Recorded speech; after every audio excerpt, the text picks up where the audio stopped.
Ce que l'on nomme communément hydrogène dans le monde de l'énergie est en fait, à proprement parler, du dihydrogène. Il s'agit de la combinaison de deux atomes d'hydrogène ou H2. Le dihydrogène est synthétisé par le biais d'une réaction chimique à partir d'une ressource primaire comme l'eau et les hydrocarbures. Il existe plusieurs technologies de production.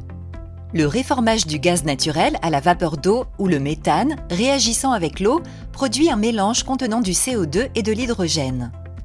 Procédés thermochimiques permettant de transformer différents types de gisements peu ou mal valorisés, tels que des déchets de bois, des plastiques ou des combustibles solides de récupération en gaz. Selon les technologies employées, le gaz obtenu contient une part plus ou moins importante d'hydrogène. L'électrolyse de l'eau ou l'électrolyseur sépare une molécule d'eau en hydrogène et en oxygène à partir d'eau et d'électricité.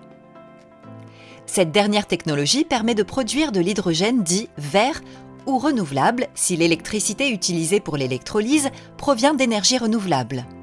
L'hydrogène vert peut être utilisé dans les transports, l'industrie ou être stocké.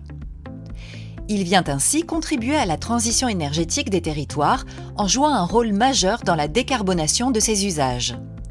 D'autant que la transition énergétique est au cœur des politiques européennes et françaises de lutte contre le changement climatique, qui ont pour ambition d'atteindre la neutralité carbone à horizon 2050 en réduisant d'au moins 50% les émissions de CO2 des pays membres de l'UE.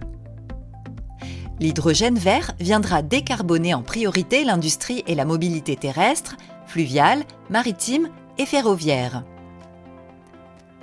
Pour atteindre ces objectifs ambitieux, la Commission européenne souligne l'importance des partenariats entre collectivités et industriels afin de faire émerger des projets territoriaux d'envergure.